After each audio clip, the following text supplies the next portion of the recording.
mana ko ka onano, he makana no ka onano. Au hea ia onano o nei aina, I mua kako, I ola ka onano hawai o rete.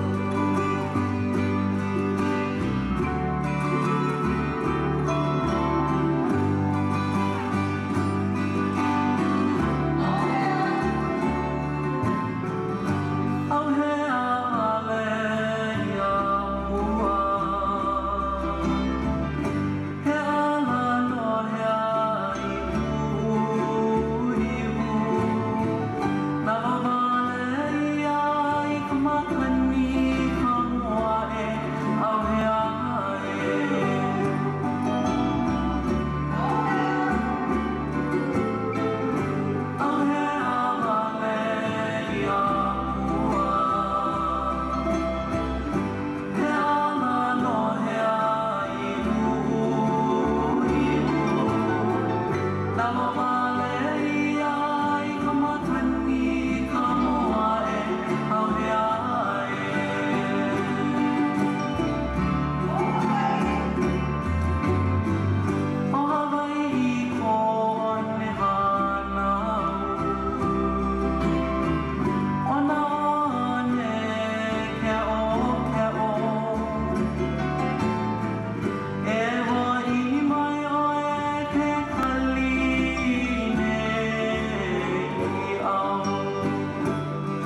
I'm Marie. I'm Cassidy. And we go to Castle High School. I'm Taylor. I'm Ani. I'm Kalia. And we go to Hookupu. Hi, I'm Shantae. I'm Kanoy. I'm Kaunani. I'm Moni. And we're from Kaneohe. Merla, Alice, Nini. aloha from Hawaii. Linda, Celeste, Deborah, mabuhay, Yolanda, aloha.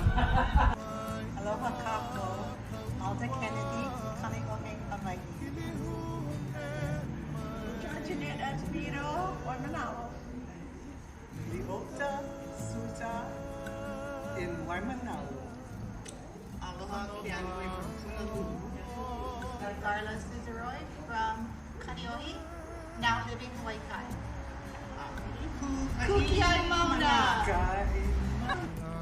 Joanne, Darlene, Kumushana. Aloha, Jeannie. and we are from Ho'omaikai Hula Studio. Fabulous. Hi, I'm Tammy. I'm a Hula mom. Shoots hammers.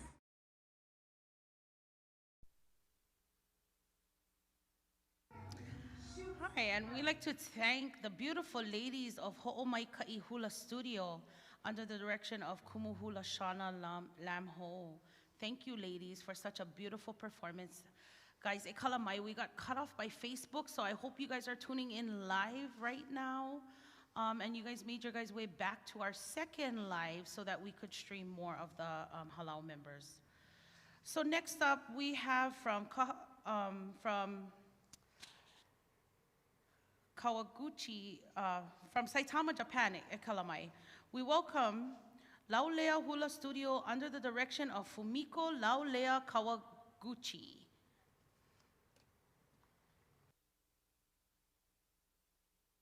Laurea Hula Studio. Saitama in Japan. Aloha. Aloha. We are Laurea Hula Studio. Saitama in Japan. I'm Laulea. I'm Kana. I'm Ria. I'm Yuri. I'm Tsuyoshi. Let's enjoy Hula.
Big mahalo to Fumiko Laulea Kawaguchi from Laulea Hula Studios from Saitama, Japan. Coming up next, we have Halau Hula Ole Onalani from Wailau, Oahu, under the direction of Miko Kazama. Miko is alakai, and she coordinates and does all of the planning for senseis and their haumanas in Japan and Okinawa. She has been with Kumu for about 20 years.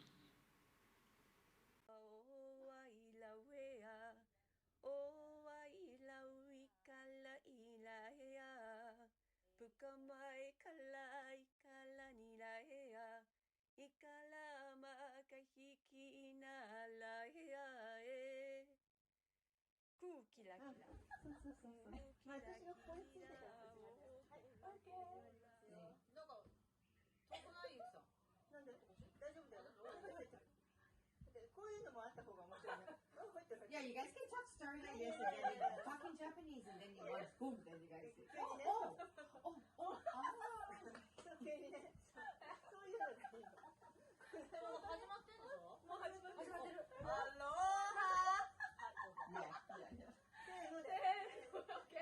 Ready?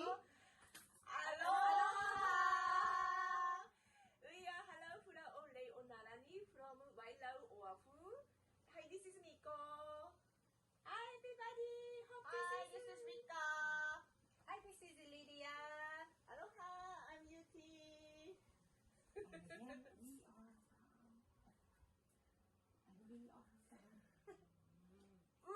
are from Halau Hula Ole Olani, Wailau, Oahu.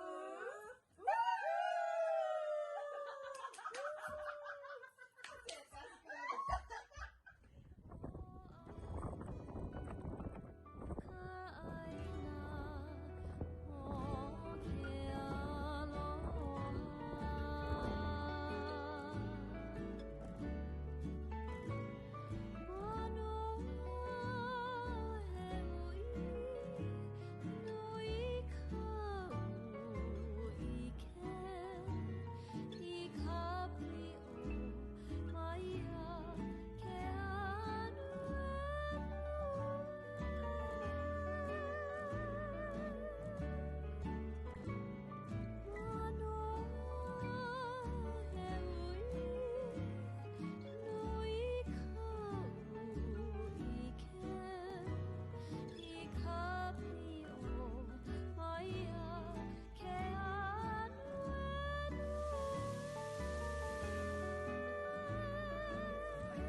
Big mahalo to our hula sister Miko Kazama from Wailau, Oahu for her performances.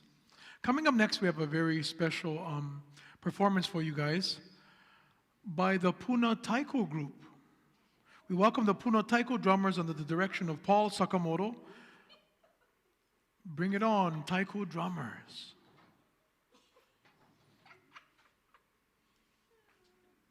Bring it on, Taiko.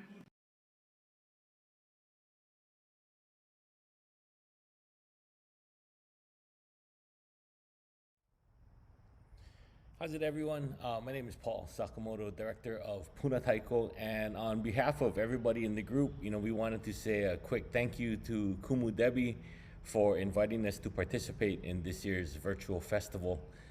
We've got 2 songs for you today. The first song is a original piece called Matane. Matane in Japanese means until we meet again, and this song was written by one of our alumni who wrote this song when he left to go study in Japan. And it's a celebration of all the great things about why we love playing taiko. So we hope you guys enjoy. Matane.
and we hope you enjoyed that.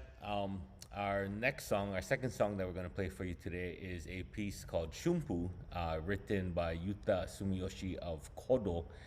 This song was the first piece of their One Earth music program, where Kodo is actually releasing some of their music for groups around the world to learn, practice, and perform, and one day maybe perform together.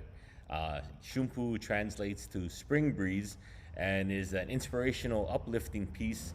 The vision he had in mind was of a young warrior preparing for battle, but in this case, we felt that it's a good analogy for the difficult time that everybody's had the last couple years and how we're all preparing for what comes ahead. So we hope you guys enjoy Shumpu.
A big mahalo to Paul Sakamoto and the Puna Taiko drummers from all of us over here in Ka'u.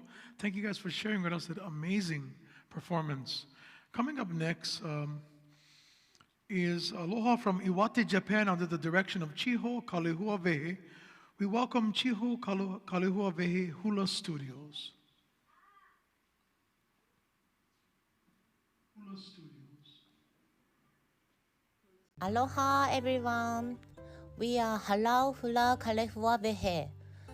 We practice hula in the north of Japan called Iwate. Iwate snows a lot in winter season and there is beautiful natures. We are grateful that we learn hula and Hawaiian cultures. We'd like to go to Hawaii someday. So we'll be happy if you enjoy our performance today. 皆さんこんにちは。ハラウフラカレフアベヘです。私たちは日本の北の方、岩手県で活動しています。雪と自然がいっぱいの土地です。私たちはここでフラを学べることにとても感謝しています。いつかみんなでハワイに行きたいです。今日は私たちのパフォーマンスをどうぞ楽しんでいってください。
Kekani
And mahalo Chiho from Iwate, Japan. Her and her beautiful hula dancers. That was beautiful, Ke aloha. So sexy, Kumu said. Beautiful. Mm-hmm. And up next, and now from Tokyo, Japan, under the direction of Mayumi Lei Makamai, we invite her and her haumana, Makamai Hula Studios.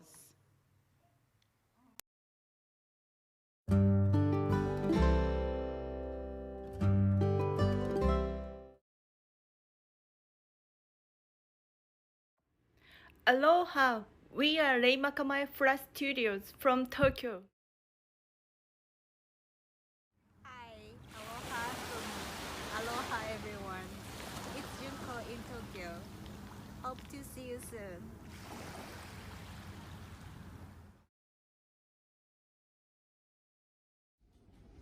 Aloha, Keiko desu. Aloha, I'm Hidemi. Enjoy Hula.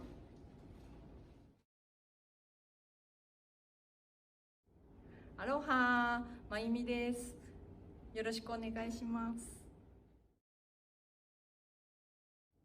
Aloha, my name is Rina. I will enjoy Hula. Aloha, this is Minato. Hi, this is Mika. Aloha, my name is Eri. I hope you enjoy.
kamalihini I ka ho'opulu ia e ka uanoe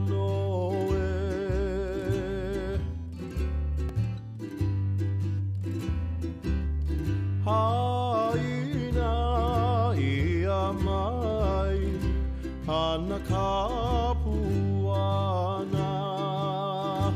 I ke ia I ka nani a o hale mau mau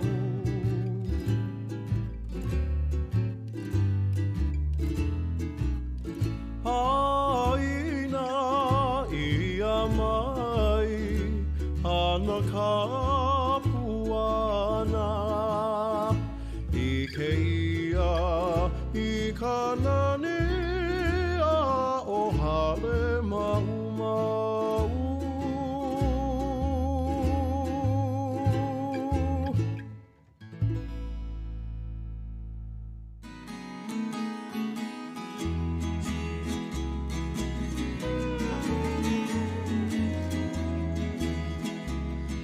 When you see Hanalei by moonlight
Mahalo Mayumi Lei Makamai and her beautiful haumana. Up next, aloha no kupuna, Uncle Chucky, Leslie, and Krista from Napopo, Hawaii, the last Opelu fisherman. Uncle and Krista will be sharing his fishing history and lineage. Mahalo, Uncle.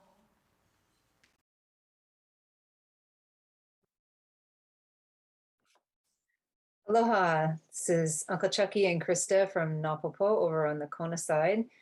We want to send our aloha to everybody out there and welcome to the Ka'u Festival of 2021 via Zoom for us.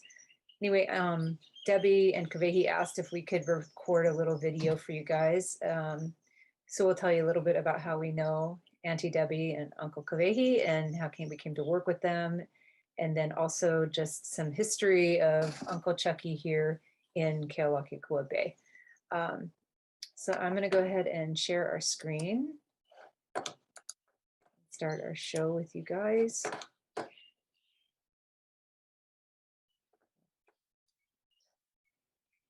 Okay. So what you're seeing is this is Uncle Chucky from the last time the festival was actually happening in Ka'u in Pahala. This is Uncle with some of our haumana from Ka'u Elementary School. And we came to know Debbie and Kavehi. Kavehi approached Uncle several years ago. He was interested in learning about Uncle's history and net making and things from you, right? Yeah, you want to say hi? Aloha, everybody. Yeah, Kavehi came and we met, and then he wanted to go fishing with me, so we went out fishing and he get opelu and he dried opelu too from what we caught. Yeah. Yeah, and so they had asked us to come down and work with the Ka'u school complex down there to help with the cultural program. So we've been doing that with them for several years now. And then of course that they asked us to come start working with them at the festival as well. So I think this was our second year. And then we also got to meet our good friends from Waimanalo Limuhui, Uncle Wally Ito and Auntie Pam and Uncle Dennis. And after this, we were able to organize some workshops with them that we're still waiting for. Once COVID is over, we can head to Oahu, but many of them have come our way to work with us. So this was also one of the highlights of the festival for us, was getting to share booth space with our good friends from Waimanalo. And I think that's one of the fun things about the festival, is that we get to see people from all over the world and all over the islands and sit and talk story, especially with all the master practitioners like these guys and like Uncle Walter and all those guys. Anyway, this is some history of Uncle Chucky's family. So his mom's side is from Ka'avaloa, where most people know the Captain Cook Monument is. His grandfather was Henry Lanui Kaneao, and his grandmother was Ida Kaikapu Kaihui Ka'alele. And then from the Napo'opo'o side, that's the Leslies, Frederick Lionel Leslie and Mary Ellen Holau Friedenberg. And also Chucky's grandmother was a Gaspar, so his great-grandparents, John Gaspar and Maria Rice Santos. We have a couple of pictures here of Ka'avaloa and the Napo'opo'o side of the area. And Uncle, maybe you can tell him this picture. The Leslies have a long history of fishing, commercial fishing. They built the wharf down here in Napopo, and then his mom's side were traditional subsistence fishermen from Ka'avaloa. But Uncle, what's this picture we have here? This is a picture that we were catching live bait in the morning. Opelu? Opelu, fishing opelu. You can see the net on the canoe. Yeah. And it was right outside of the point. Kavehi know what point that is at a Limu Point. Limu Point, so just off of Ka'avaloa as you head out to sea. And that's Uncle with his head in the box. And then who's your Ka'ai man? Mitchell, my nephew. His Mitchell Gaspar, his nephew, was his Ka'ai man. And what did you guys call these old canoes like this? They had like the back 3 box or something. What did you guys call them? Oh, the flat stern. Yeah, the flat stern, yeah. That you can put a motor on. Yeah, so instead of the traditional koa canoes that they grew up paddling, this is what, maybe the 1950s or 60s? Yeah, probably the 50s, 60s. Yeah. Yeah. And so, like Uncle said, they designed the back flat so they could hang the motors off of them. And then, Uncle, you want to tell them what this is? Yeah, this is a coolie. We fishing a coolie, and in Napopo, in The one Kealakepope. on the left is in Napopo, and I think we worked in a bag at that time, bringing the akuli up. And the one on the right is from Keoho. We were unloading the akuli. They were helping a family that fishes out of Keoho. And so the akule is something that's well documented. They have even old drawings of it from the 1800s when it was being done in this bay. And so Uncle has two old skiffs that are row skiffs. So when they set the nets, they don't use motorized boats. And then when they pull in the catch after they surround, they pull out a certain amount each day. That's what you see these guys on the left bringing into they kind of bring it into the row skiff, and then they'll put it into the aulike on the left, right? Yeah, and then bring it back into the pier.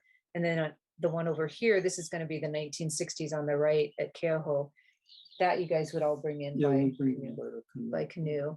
It's a lot of hard labor and a lot of work, but it feeds a lot of people in the community. Uncle, what's this? Oh, this is ahi fishing. So I went out fishing at the Parker School, and I caught 2 ahi that day. So it was a good day. It was a good day, yeah. So Uncle knows about 18 different styles of fishing. So we thought we'd share with you guys the ones that most people know the best. Okay. And this is long line fishing. On the left is the Holokahana. We caught that marlin was a different marlin than the one on the scale. The one that was on the left, it was 1,197 pounds. And the one on the scale is 1,029 pounds.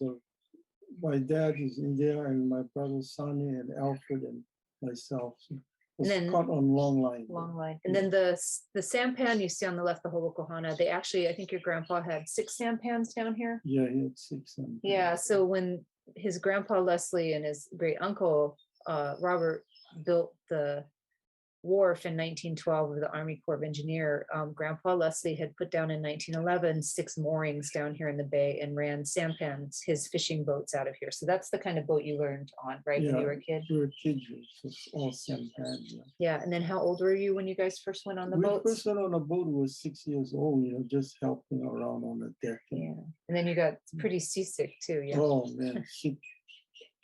You're sick all week, Come home and you're in the bed and like the bed's moving because you're not used to the ocean. But yeah. After a while, it went away. They told me that you got to keep going, then you'll get used to the ocean. Yeah, and then when they with Longline, he eventually built a boat called the Hanalike in 1980. And that boat, you guys, how many miles out did you guys go for hand line on the mountains? We go out like the crossing mountain is 140 miles, but we go out to the weather buoys. The farthest weather buoy we go out is 300 miles from Kona.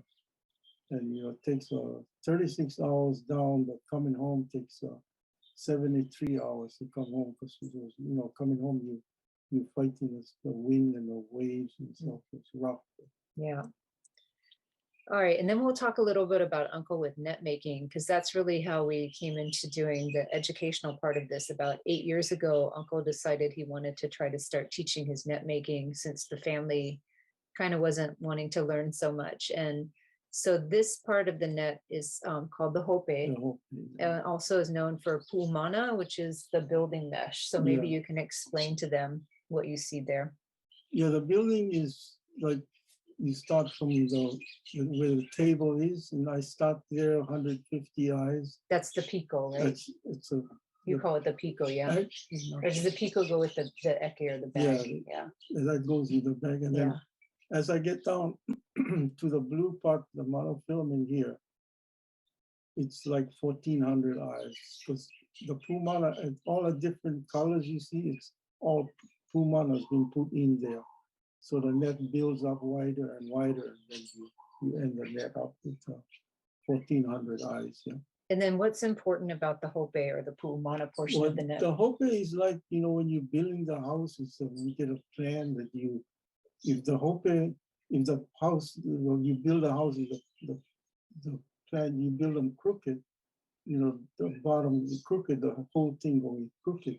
And the net is the same thing. If you don't put the hope not built right, the net will go kapakahi kind. You get big mumps on the side of the net. It doesn't. And it scream, twists too, it like twists, sometimes yeah. the net will twist. So it's really important, especially when we're teaching this kind of net making, is that they understand how important it is to build out properly. So the net, this actually helps the net open correctly too, correct, right? Yeah, when you throw the net. And then eventually the net will be dyed all one color. But this is a lot of the stuff that we teach. You even have to do this a little bit when we teach throw net, right? Throw The net, throw yeah. net doesn't have as many joins as the opelu net, but still it's the same concept, that the way that your hope is built is going to determine how well the net functions. Yeah. Yeah. And then here's a picture of Uncle. This is from a few years ago when we were first teaching at Ka'u Elementary. And this is Uncle in Auntie Debbie's old classroom before she moved to the new one. And we would come down, and this is just practice net, right? They're working on practice net, yeah.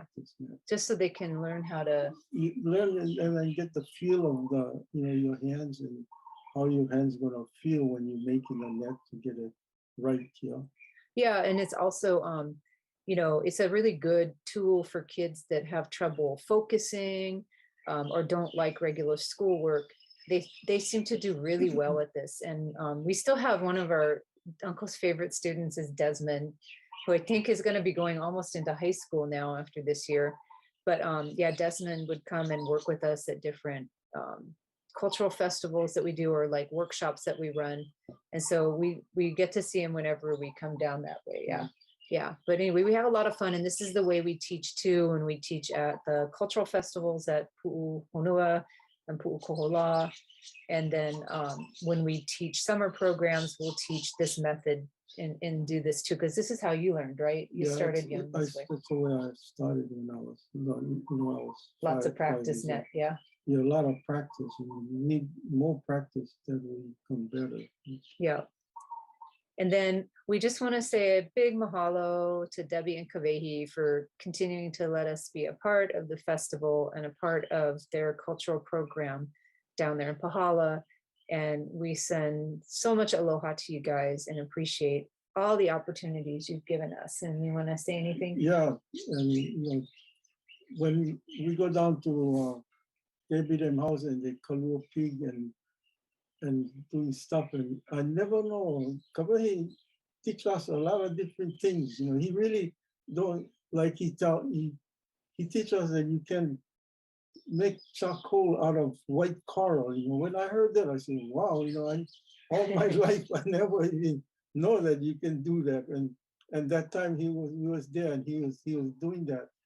It was unbelievable that you don't need, you need just very little wood to make that white coral get hot. Kawahi gets so many things that he do that I wish I can do what he do, Yeah. And Debbie is so great with her hands and the hula stuff. It's unbelievable. Yeah. We're just really happy that you guys have, again, let us into your lives and your work, and that hopefully we can continue, giving from the portion of the Levaya and the net maker upena to your programs. And again, hopefully next year we'll see everybody there again.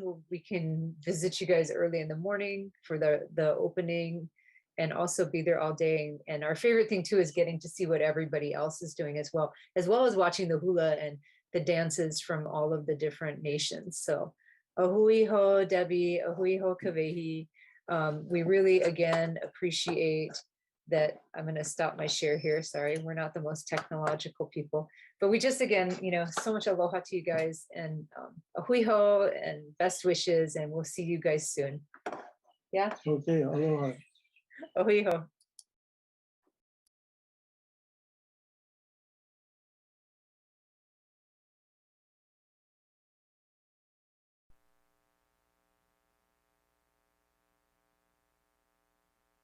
A big mahalo to Uncle Chucky, Leslie, and Krista from Napopo, Hawaii, the last Opelo fishermen. Big mahalo. We send our aloha out to them. Thank you guys for being a part of our Hookupu Hula no Ka'u Cultural Festival. Coming up next, we have a performance from Kanegawa, Japan, under the direction of Miwa Mahealani, featuring the Mahealani Hula Studio. The sensei or instructor or impaired They're actually hearing impaired, and so are her haumana. So please, it's remarkable that they can dance and stay in tune, keeping the beat with the music just by the sense of vibrations.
And that was Mahealani Hula Studio under the direction of Miwa Mahealani. It is so amazing, yeah, that they can just dance by vibration. Sisters, you guys are amazing. So up next, we like to once again feature a beautiful halau from Mexico, Halau Aloha Pumihana, under the direction of Professor Vero Ramirez.